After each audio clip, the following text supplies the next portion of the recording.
Plusieurs milliers de personnes participeront à l'organisation des Jeux olympiques et paralympiques en tant que bénévoles, prestataires extérieurs, agents de sécurité privés. L'ensemble de ces personnes sont soumises à une enquête administrative de sécurité.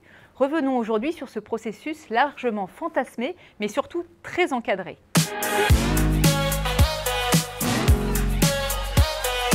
Le Service national des enquêtes administratives de sécurité, le SNEAS, est un service de la police nationale chargé de réaliser des enquêtes qui permettent d'identifier un risque sécuritaire futur au regard d'un comportement passé. L'enquête s'intéresse aux antécédents de la personne afin de déterminer si sa présence peut représenter un risque pour la sécurité. En temps normal, il y a toujours eu des enquêtes, notamment pour des personnes recrutées sur une fonction sensible ou qui ont accès à une zone particulière comme les zones aéroportuaires.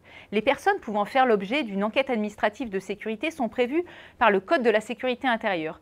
Toutes les personnes qui pénétreront dans un périmètre antiterroriste, appelé périmètre SILT, du nom de la loi qui encadre cette possibilité, seront soumises à une enquête, sauf les spectateurs. Pour cela, un premier criblage est réalisé par la consultation de différents fichiers. Si dans cette première étape, certains éléments critiques apparaissent, alors une analyse plus approfondie sera menée. Un avis de sécurité est alors formulé puis transmis à l'organisme qui recrute la personne. Cet avis peut être défavorable pour plusieurs raisons. Il peut s'agir d'une personne suivie par les services de renseignement ou qui a un lourd passé délinquant.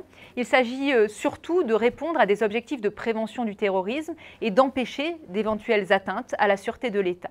En tout état de cause, chaque avis défavorable est motivé en droit et en fait et contribue au renforcement de la sécurité des Jeux olympiques et paralympiques.